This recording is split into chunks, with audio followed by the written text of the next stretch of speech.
I picked a chocolate cake for Emily because she loves chocolate.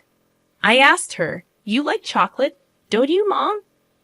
But she warned me that eating it might be dangerous for her. My daughter, Jennifer, swapped my cake with Bob's, and I reluctantly took a bite. Jennifer started eating her cake as well. Bob was bragging about reserving the cake a month ago and how yummy the crushed nuts on top were. Suddenly, he began to choke, turned red, and struggled to breathe. He collapsed on the floor. My name is Emily. I'm 36 years old, and I work for a food inspection company. I live with my husband, who is 2 years older than me, and our 7-year-old daughter, Jennifer. I met Bob in a college club, and after we both got jobs, we started dating and got married 2 years later. A year after our marriage, we had our daughter, Jennifer. She was a late bloomer, starting to walk at the age of 2. We got her checked at various hospitals, but they found no issues. They said it was just individual differences and recommended waiting to see her progress. Bob was initially worried about Jennifer, but eventually became frustrated with her slow progress and began to ignore her. My mother-in-law, Diane, disliked Jennifer, thinking she had a disability, and never held her. Only my father-in-law was affectionate to her, often telling me how unique and wonderful she was, which made me happy. Bob was kind until we got married, but with Jennifer's issues, he became grumpy at home. He would slam tables and stomp loudly on the floor when things didn't go his way, making me scared. Bob's behavior stressed me out, leading to hormonal imbalances and menopause, preventing us from having more children. I remember sobbing with my head buried in the pillow. Bob became harsher, nitpicking about everything from cleaning to cooking. Every complaint was accompanied by a loud noise, and I was constantly jumpy and apologetic. Jennifer watched Bob's tantrums with a puzzled expression, but never seemed scared or cried. Bob treated Jennifer as if she were strange. Jennifer didn't speak much but quickly learned to read. She would focus on reading for hours, even encyclopedias and children's books. I believed she understood complex words. When Jennifer was about to start elementary school, they suggested placing her in a special education class due to her lack of speech. Bob was furious and demanded that it be fixed, storming off to the bedroom. As I held my head in my hands, Jennifer gently patted my back. Diane called the next day, expressing embarrassment at Jennifer attending such a class. Neither Bob nor Diane genuinely cared about Jennifer. It was all about their reputation. After consulting with counselors, school teachers, and municipal officers, Jennifer was placed in regular classes, despite my belief that the special needs class might be a better fit. I couldn't suggest it due to Bob and Diane's objections. When Jennifer started elementary school, I had some free time, and my temp agency offered me a permanent position. The job felt fulfilling compared to the stifling atmosphere at home. When I discussed it with Bob, he hesitated but asked me to take care of the house like before. He wanted help from Diane too. Diane began visiting our house frequently, making sarcastic remarks about the mess and my cleaning habits, which made me more meticulous, but she continued to complain. I endured the bullying from Diane for weeks, but I couldn't handle it anymore. I told her I could manage the house on my own, and she reluctantly agreed to stop coming over. However, right after that, Bob started spending more time at his parents' house. A little later, when Jennifer was in 2nd grade, my father-in-law, who had always been kind to her, suddenly passed away. At the funeral, I found it strange that Bob and Diane occasionally glanced at each other and laughed. It felt odd because funerals are usually sad occasions. With my father-in-law gone, Jennifer lost her only ally, and I felt uneasy. Juggling housework, childcare, and a full-time job had worn me out, and I fell sick with a fever. I asked Bob for help with dinner, but he refused, saying he didn't want to catch a cold from me. He stayed at his parents' house for a whole week. As I started to feel better, I was offered a promotion as a section manager at work. I was thrilled, but it also felt like a heavy burden considering my responsibilities at home.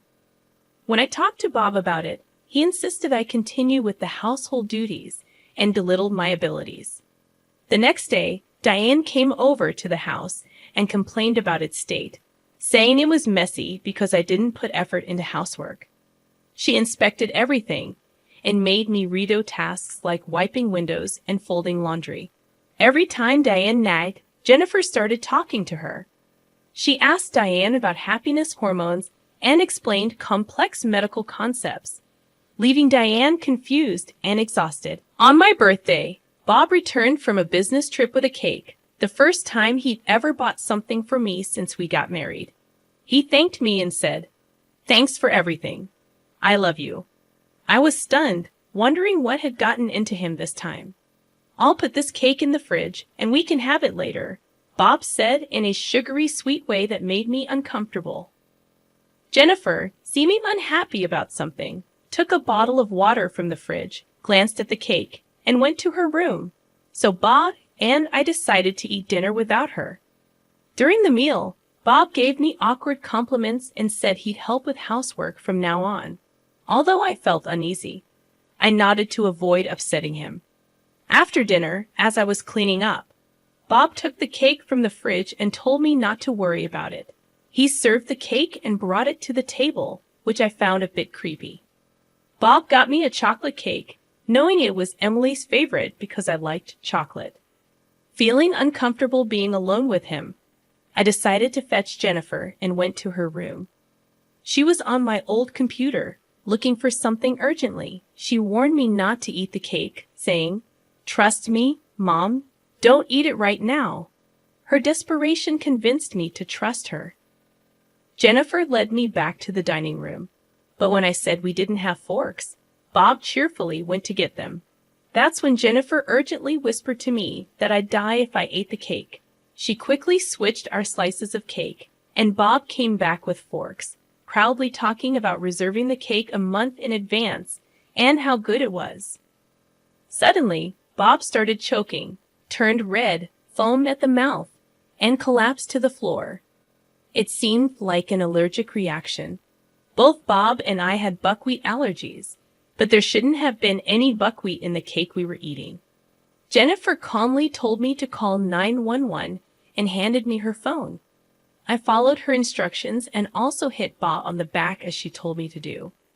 After I called 911, the ambulance came, and they took Bob to the hospital. He was out of danger after receiving treatment, but they kept him there for a few days as a precaution. I wondered how Jennifer knew something really bad was going to happen. After completing the hospital paperwork, Jennifer showed me a wrapper from buckwheat cookies she found in the trash. She explained that the cake Bob brought home had a half-peeled sticker, and she checked the trash, finding an unfamiliar wrapper online, discovering it contained buckwheat flour. I shuddered, thinking if it weren't for Jennifer, I might have eaten the cake and ended up in the hospital. I thought about calling the police, but Jennifer warned me that reporting it might make me a suspect. She went into Bob's study, searching for clues. She found a notebook detailing the plan, involving my father-in-law and Diane. The note mentioned my birthday, and it became clear they were plotting against me. I clenched the notebook, feeling a mix of anger and fear. Realizing their evil intentions, I vowed not to forgive Bob and Diane. Jennifer comforted me, promising to find evidence and protect me. Despite the lack of concrete proof, she was determined to expose them. Encouraged by her determination, I nodded, ready to fight back, and we both held onto each other's hands tightly. I was determined to protect myself and avenge my father-in-law for Jennifer and me. We planned to confront Bob and Diane. First, we had to lure them to our house. I asked Diane for Bob's favorite recipes, pretending I wanted to cook for him after his hospital stay. She came over, and while I learned the recipes, Jennifer checked her purse and found the buckwheat cookies. Next day, I took one cookie to work for a composition test, using my knowledge from my job at a food inspecting company. A few days later, Bob was discharged from the hospital. I told Diane I was preparing a special dinner for his discharge and asked her to bring Bob. While waiting, Jennifer and I prepared a table full of Bob's favorite dishes. When they arrived, Jennifer greeted them and led them to the table. Bob and Diane enjoyed the meal until they noticed something strange.